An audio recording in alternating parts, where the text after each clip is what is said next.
Say my name, sunshine through the rain from all life. So,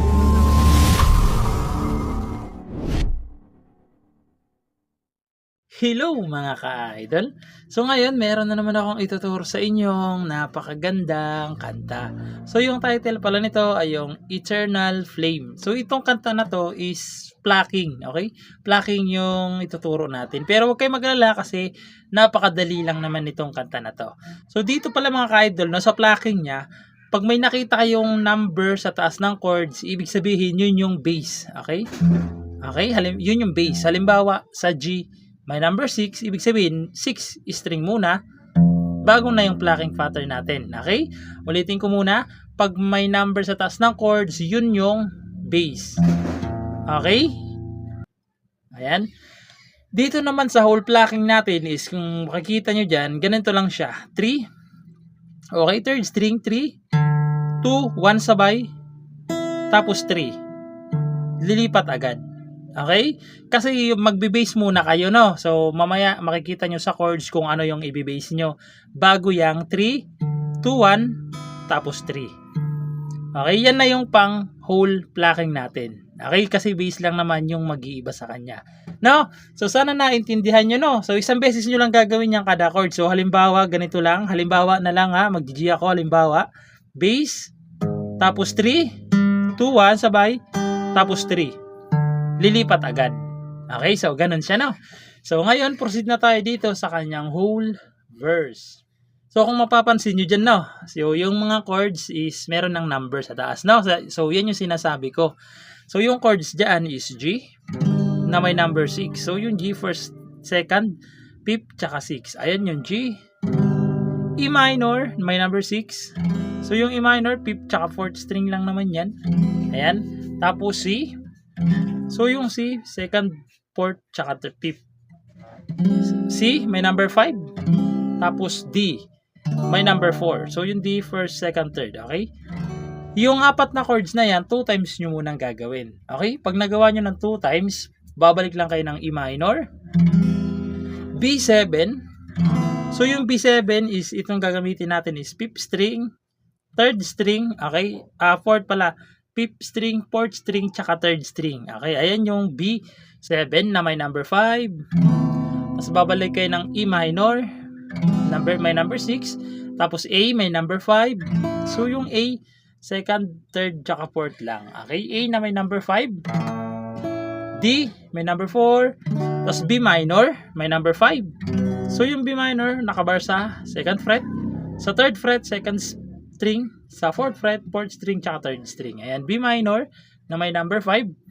Tapos babalik kayo ng C na may number 5. Isa pang C.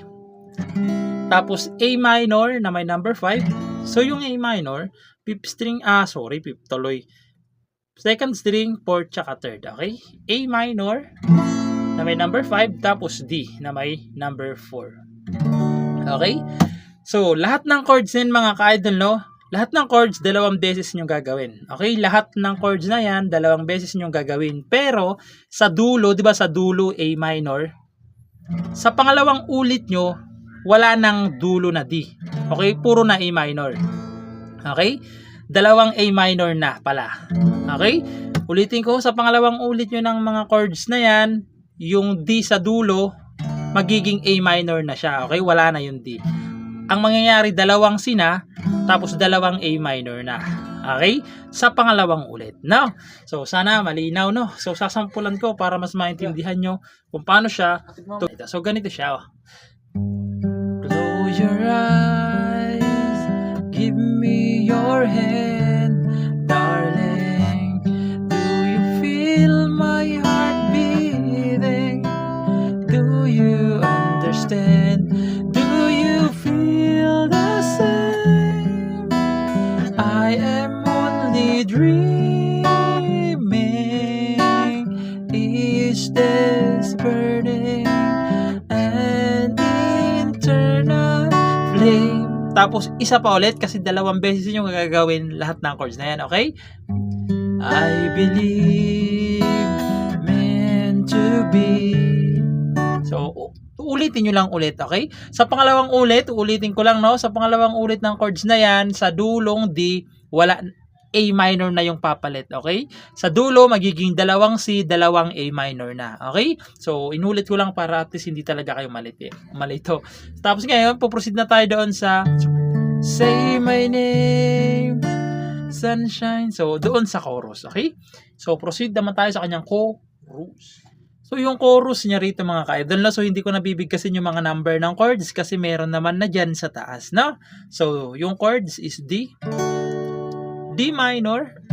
So, yung D minor, first string, third string, tsaka second string. Okay, D minor, G, D, tapos F. So, yung F, first fret nakabar, sa second fret, third string, sa third fret, fourth, tsaka fifth string. Okay, ayan, F, tapos G. Okay? Pagkatapos niyan, pupunta naman kayo ng C, A minor, D, B minor, F, C, tapos D. Okay? So, ganito naman siya, sample lang sa chorus, no? Pagpasensya nyo lang kasi hindi masyado natin kabisado yung chorus, no? So, ganito naman siya kapag kinantahan sa chorus. Na na na, sunshine through the rain, a whole life so lonely, la na na na na na, la la la la la la la na na. Tapos verse ulit, na na na, la la la la, na na. So babalik ulit kayo sa mga verse, okay? So ayun lang naman, sana nagustuhan nyo tong tutorial natin, no? At sana nagustuhan nyo, at syempre good luck sa bago nyong matututunan.